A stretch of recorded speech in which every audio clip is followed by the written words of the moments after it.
வணக்கம் and welcome to ding dong kitchen. இன்றைக்கி பிடி கொழுக்கட்டை. நீங்கள் எத்தனையோ மெத்தடில் கொழுக்கட்டை உங்கள் வீட்டில் ட்ரை பண்ணி பார்த்துருப்பீங்க. இந்த மெத்தடில் ட்ரை பண்ணி பாருங்கள். ஸ்வீட்டாக, சாஃப்டாக, டேஸ்டான கொழுக்கட்டை உங்களுக்கு கிடைக்கும். ஒரு பாத்திரத்தில் 2 டேபிள் ஸ்பூன் இருக்கிற மாதிரி நெய் ஊற்றிட்டு நல்லா சூடு பண்ணிடலாம். நெய் கொழுக்கட்டைக்கு ஒரு சாஃப்டான ஒரு நேச்சர் கொடுக்கும். நெய் சூடான பிறகு ஒரு 200 கிராம் இருக்கிற மாதிரி வேக வச்சு எடுத்து வச்ச பச்சை கடலை பருப்பை இதில் போட்டுடலாம். பச்சை கடலை பருப்பை நீங்கள் ஊற வச்சு போடலாம். ஆனால் அது 2லேருந்து 3 மணி நேரம் தண்ணியில் நல்லா ஊறணும். நான் மொத்தமே அரை மணி நேரம் தான் தண்ணியில் ஊற வச்சுருக்கேன். ஒரு 2 விசில் குக்கரில் வச்சு எடுத்து வச்சுருக்கேன். இது ரொம்ப நல்லா சாஃப்டாக இருக்கும். நெய்யில் வறுக்கும்போது அந்த நெய்யை இது நல்லா வாங்கிட்டு பொன்னிறமாக வேக ஆரம்பிச்சிடும். அந்த நெய்யோட டேஸ்ட்டை ஃபுல்லாக இந்த பருப்பு நல்லா வாங்க ஆரம்பிக்கும்.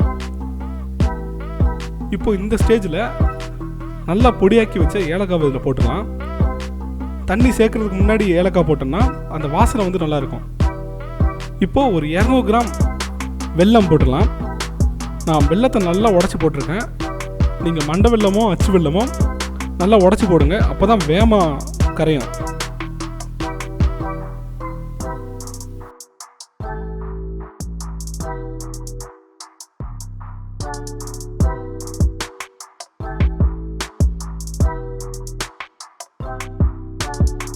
மிதமான சூட்லேயே பார்த்தீங்கன்னா இந்த வெல்லம் நல்லா கரைஞ்சிரும்.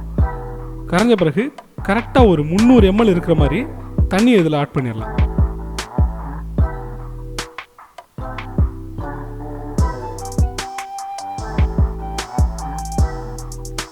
தண்ணி நல்லா கொதிக்கட்டும். பருப்புனா நல்லா வேக ஆரம்பிக்கும். அந்த இனிப்பை நல்லா அந்த பருப்பு வாங்கிக்கிடும். இல்லை,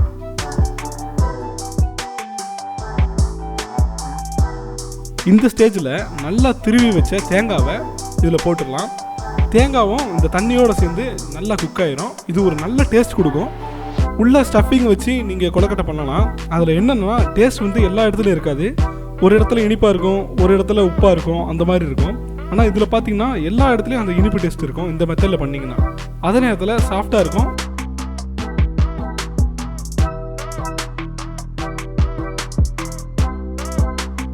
இப்போது கொஞ்சமாக ஒரு 2 டேபிள் ஸ்பூன் இருக்கிற மாதிரி சர்க்கரை ஆட் பண்ணிடலாம். சர்க்கரை பார்த்தீங்கன்னா எதுக்கு ஆட் பண்ணுறேன்னா இந்த கொழுக்கட்டைக்கு ஒரு சைனிங் கொடுக்கும். அதனால தான் இந்த சர்க்கரை ஆட் பண்ணுறேன். இப்போ நார்மலாக கடையில் கிடைக்கிற பாக்கெட் அரிசி மாவு, நான் அரிசி மாவு ஊற வச்சு அரைக்கல, நார்மல் அரிசி மாவை கொஞ்சம் கொஞ்சமாக ஆட் பண்ணி நல்லா கட்டி சேராமல் இதை நல்லா மிக்ஸ் பண்ணிடலாம். இது கேஸை ஆஃப் பண்ணிட்டு தான் பண்ணணும். கேஸ் ஆன் பண்ணிட்டு பண்ணாதீங்க, இல்லைன்னா பொங்கல் மாதிரி ஆயிடும். நல்லா மிக்ஸ் பண்ணிடுங்க. அந்த பாகுவோட டேஸ்ட்டை இந்த அரிசி மாவு நல்லா உள்ளே வாங்கணும். அந்தளவு நல்லா மிக்ஸ் பண்ணிடலாம்.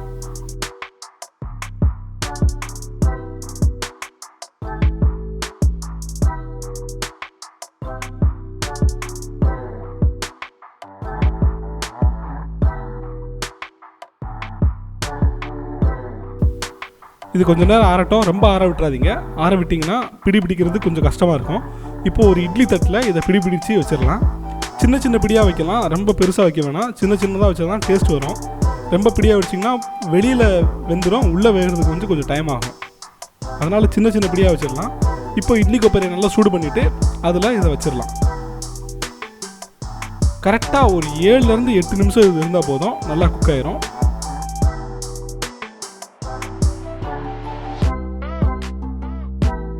சூப்பர். இப்போ அட்டகாசமாக கொழுக்கட்டை தயாராகிடுச்சு. இது ரொம்ப சாஃப்டாக இருக்கும். அதே நேரத்தில் சாப்பிடும்போது எல்லா இடத்துலையும் ஸ்வீட்டாக இருக்கும். உங்கள் வீட்டில் ட்ரை பண்ணி பார்த்துட்டு எப்படி இருந்ததுன்னு மறக்காமல் கமெண்ட் பண்ணுங்கள்.